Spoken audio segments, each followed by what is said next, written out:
Hello everyone. इस video में बात करने वाले हैं हम इंटीग्रेशन के नेक्स्ट क्वेश्चन के बारे में, जो गिवन है x plus root x over root x plus 1 dx। देखो, रूट एक्स को देखकर डरना नहीं है। देखो इसको कैसे करेंगे।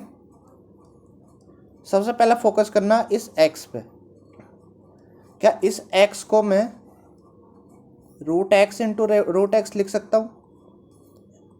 बिल्कुल लिख सकता हूँ, प्लस रूट एक्स ऐसे लिख सकते हैं इसको, कोई दिक्कत नहीं। बाकी का ऐसे ही रखना, रूट एक्स प्लस 1 dx।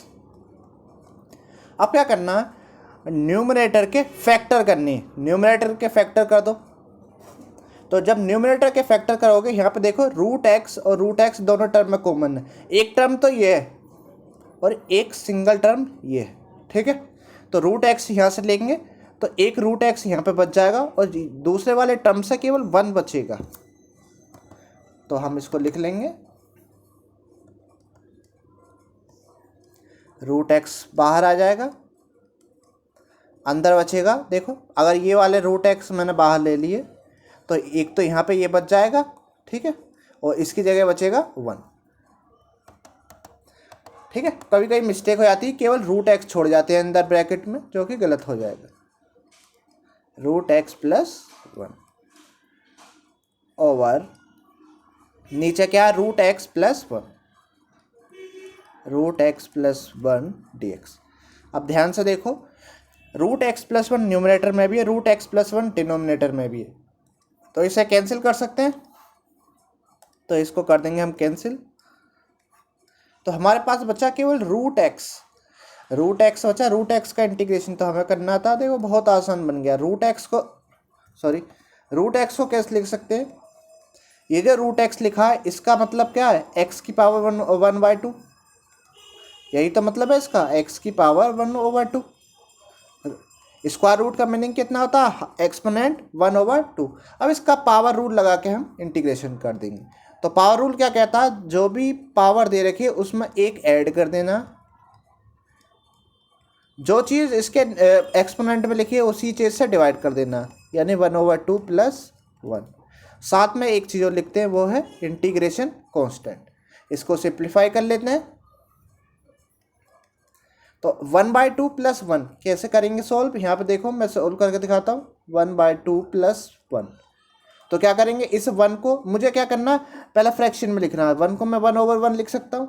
अब डिनोमिनेटर में मुझे क्या बनाना है, 2 बनाना है एलसीएम लेके।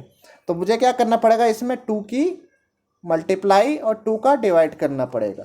तो ये हो जाएगा 1/2 प्लस 2/2, इसका मतलब 3/2, ठीक है। न्यूमिनेटर ऐड हो जाते हैं, डिनोमिनेटर को ऐड नहीं करना है, डिनोमिनेटर ऐसे ही रहते हैं। यानी 1/2 प्लस 1 कितना होता है, 3/2। तो ये आ जाएगा एक्स की पावर 3/2 और डिनोमिनेटर में भी इसके 3/2 प्लस सी। अब देखो, दो फ्रैक्शन को डिवाइड करना आता ही होगा, ठीक है। एक फ्रैक्शन कौन सी, ये केवल, और दूसरी ये। जब हमें पता है दो फ्रैक्शन डिवाइड में आती हैं तो उसको अगर हमें सिंप्लीफाई करना है तो हम क्या करते हैं, जो भी डिनोमिनेटर में लिखा है उसको फ्लिप करके मल्टीप्लाई कर देते हैं न्यूमरेटर में। यानी 3/2 जो डिनोमिनेटर में लिखा है ये, इसको फ्लिप कर देंगे, ये हो जाएगा 2/3। तो हम इसको लिख लेंगे 3/2 की जगह ये कितना हो जाएगा, केवल इसकी जगह ये पलट जाता है। 3/2 कितना बन जाएगा, ऊपर जाके 2/3। इसको आगे लिख लो या पीछे लिख लो एक्स के, तो आगे लिखना पसंद करेंगे, ठीक है। 3/2 एक्सपोनेंट में कोई चेंज नहीं, ये इसका आंसर है। आई होप आप लोगों को ये समझ आया होगा, काफ़ी आसान था, ठीक है। सबसे पहले हमने इसके फैक्टर किए, ठीक है। रूट एक्स को रूट एक्स लिख के वहाँ से फैक्टर किए। रूट एक्स प्लस 1 कैंसिल हो गया था, ठीक है। एक्स प्लस 1 रूट एक्स बचा, रूट एक्स का हमने इंटीग्रेशन कर दिया। हमने देखा दो फ्रैक्शन डिवाइड मारी हैं तो हमने प्रॉपर्टी लगा दी कि जब भी दो फ्रैक्शन डिवाइड में आती हैं तो उनको मल्टीप्लाई में चेंज कर देते हैं, लेकिन शर्त एक रहती है कि जो भी डिनोमिनेटर में लिखा उसके फ्लिप करके, उसको पलट के मल्टीप्लाई होगी, ठीक है। आई होप आप लोगों को समझ आया होगा। अगर फिर भी कहीं पे कोई स्टेप में दिक्कत है तो आप कमेंट सेक्शन में पूछ सकते हैं। फिलहाल इस वीडियो में इतना ही। Okay, thank you. मिलते हैं नेक्स्ट वीडियो में नेक्स्ट प्रॉब्लम के साथ।